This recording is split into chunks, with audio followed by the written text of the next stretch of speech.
السلام علیکم ورحمۃ اللہ وبرکاتہ۔ دوستو کیسے ہو آپ؟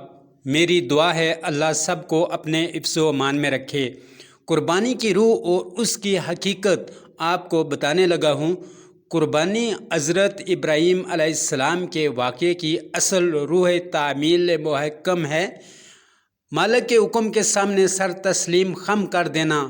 مالک کا حکم ہوا کہ بیٹا قربان کریں، بس بے چوں او چراں قربانی پیش کر دی۔ پھر انہوں نے اپنی رحمت سے بیٹے کے بجائے مینڈے کی قربانی کا حکم فرمایا۔ ابراہیم علیہ السلام نے اس کی بھی فوری تعمیل کی۔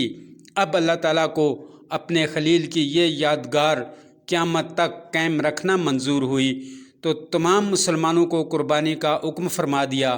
عید کا دن آتے ہی مسلمان اس حکم کی تعمیل میں لاکھوں کروڑوں جانوروں کا خون بہا دیتے ہیں۔ یہ سب تعمیل حکم کی روشن مثالیں ہیں، تو اصل چیز حکم بجا لاتا ہے، ورنہ اللہ تعالیٰ کو ہماری قربانی کی کیا ضرورت ہے؟ ان تک جانوروں کا گوشت اور خون نہیں پہنچتا، بلکہ اخلاص و تقویٰ پہنچتا ہے۔ قربانی کی اصل روح اور اس کی حقیقت یہ ہے کہ اللہ تعالیٰ کی محبت میں مسلمان اپنی تمام نفسیاتی خواہشات کو قربان کر دیں۔ جانور کی قربانی میں بھی یہی حکمت پوشیدہ ہے کہ اپنے نفسیاتی خواہشات کو اللہ تعالیٰ کی محبت میں ایک ایک کر کے ذبح کر دو۔